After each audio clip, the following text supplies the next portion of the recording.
Every time I watch the Minnesota Timberwolves, I'm struck by how much talent they have and how good they could be, and yet how much it feels like they consistently underperform so far this season. Anthony Edwards might be the most frustrating player in basketball to me, as I've expressed before on this channel, and I just don't understand the decision making. He has all the tools to be a top 5 player in the league. He has even become an elite level 3-point shooter this year.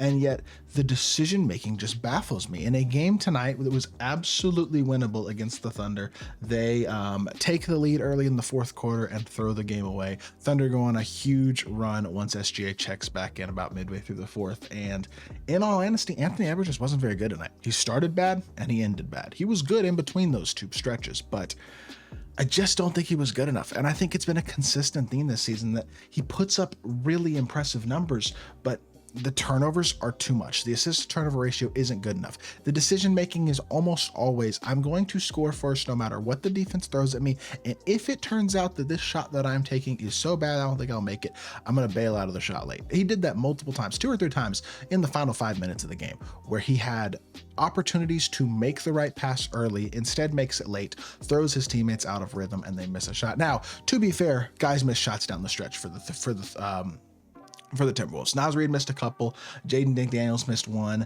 I think Nikhil Alexander-Walker missed one. There were several guys who missed some shots tonight. And obviously the Timberwolves aren't fully healthy. Rudy Gobert didn't play tonight. Julius Randle's missed some time recently, although should be back soon. Mike Conley's missed a bunch of time this year, although he did play tonight. But the honest truth is, and obviously Dante DiVincenzo's out too, and he's going to be out for another chunk of time anyway. I'm not exactly sure how long, but this was a competitive game, and they have played good basketball as of late. I think that's been the most confusing thing to me, or the most frustrating thing, I guess, is that they're a good basketball team. Since January 22nd, they're what, 9-5? I mean, not bad basketball by any means. Went over Dallas in a close game. They blow out Denver. They beat Phoenix. They destroy Utah. They even beat Oklahoma City. But they have some of these other close losses, tough losses to teams like Milwaukee, Houston, OKC, games that were winnable and games that slipped away from them down the stretch. And it's just, there's too much of that for the Timberwolves this year. Too much inconsistency, too much lack of sustainability. And while there have been some bright spots recently, I mean, Jaden McDaniels has really upped his scoring as of late in bigger minutes and a bigger opportunity. He scored about 18 a game so far this month. Still not shooting the 3-ball rate, only great about 31% after shooting 40% in the month of January. But as a whole, after starting the season shooting really rough first few months of the season, he's been shooting the ball better. He's been more efficient as a whole, and he's been playing a bigger role and at a higher level on the offensive end of the court, which is really crucial for this team, especially with all the injuries that they've been having to deal with recently. He's been really good. Naz Reid is having a heck of a year, shooting over 40% from 3, averaging 15 a game nearly. Gobert is still one of the best defensive bigs in basketball, despite his known flaws as a finisher and as a decision maker and things of that nature at the center position. But again, the most frustrating thing to me, and it's gotten better as of late, but it's still the most frustrating thing to me about Anthony Edwards, is the lack of consistency with his decision making and his decisively intentional goal, it seems, to only score the vast majority of the time. He is just, and look, I don't watch every Timberwolves game. He has been better as of late, and the numbers back it up. But he is just too hardwired to score, and the guy is insanely gifted. His handle is legitimately elite. His quick first step going downhill to the rim is unlike any other player with his combination of size and physicality that I know of in basketball, in all honesty.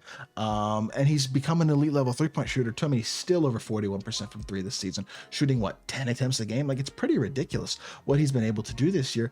And I just think that if he could put the whole combination together and become a little bit of a more of a, I'm going to make the right play every single time type of player, he would be a top 5 player in the sport. 100%. I really don't have any doubt of that in my mind. I think he is that gifted, and I think he is obviously still young enough to where that can actually become a thing. I mean, the kid's only 23 years old, and he's a great player. But his decision making hurts this team down the stretch in games. It just does. And I don't know how else to say it. And I think it throws other guys out of rhythm, and it limits the overall effectiveness of this team. And in all honesty, I've actually liked what they've been able to get out of some of the pieces they have recently. Like, I think Rob Dillingham's been pretty good off the bench. He's a guy who's developing a real role. Terrence Shannon Jr., pretty good stuff, I think, from him as of late as well. I've been a pretty big fan of his coming out of Illinois for a while, and thought he was the type of guy who could definitely be an impact rotation player. Would like to see him shoot the 3-ball better, but overall, he's got an NBA body. There's no doubt about it. And if he can develop a little bit more as a shooter, at least at the NBA level, he could become a real contributor. And I mean, look, this is a when healthy, very deep, very talented team. They're going to have some real question marks, in all honesty. I think when Julius Randle returns, with like Julius Randle playing in a contract year, Naz Reid, Rudy Gobert, who out of those three are your starters at this point? I mean, Naz Reid's been playing great as a starter. Dante DiVincenzo, is he going to start over Mike Conley? He was before he got hurt. Is he going to come back and do that again? Nickeil Alexander-Walker's been a really good 3-and-D role player this year. Has had a lot of contributions. I mean, even Jalen Clark coming in and making an impact defensively as of late has been really, really nice. I did not see his injury tonight, but I did hear he got hurt.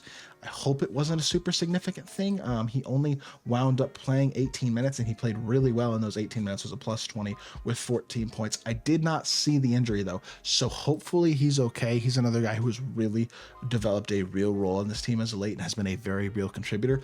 When fully healthy, this is a 10 deep rotation with a lot of good players and a lot of depth.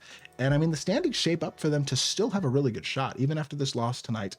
I believe these standings have updated. Yes, they have. They're what, 31 and 27. They're only a game back of the 6th seed. They have a real opportunity to make it out of the play-in and not have to deal with that. And I think they're the type of team where if they see Memphis or Denver or Houston or a team like that in the first round of the playoffs, those are winnable series. There's no doubt about it. I mean, even LA, I think it could be done. And I think they can beat anybody in the Western Conference. Like, OKC's going to be tough, but we saw them do it last week. I think they can. The question is, can they put it together? And again, it all starts with Anthony Edwards. It's just the honest truth.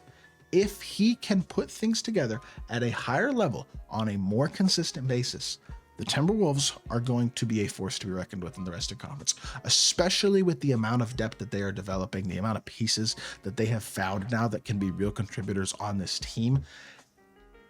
I don't see why this team can't be a contender. And yet for this entire season, they've given us reasons to believe that they're not a contender because of a lack of consistency, a lack of sustainability, a lack of performance down the stretch. Those are the areas that are going to have to improve. But if they do, the sky is still the limit for this Minnesota team. I have a hard time believing it's going to happen, is basically what I'll say. And I'm not even really trying to hate on the Timberwolves by any means. I don't know. They're an extremely frustrating team to me. Is my honest opinion. They have just frustrated me to no end this season. And Anthony Edwards really is the most frustrating player in basketball, I think, for me to watch this season, because there's no reason he shouldn't be a top 5 player in basketball, and yet he's not. And that's frustrating. So I hope y'all did enjoy the video. If you did, make sure you hit that like button, leave a comment, and subscribe. I'll be back with more NBA content very, very soon, and I appreciate y'all. Peace.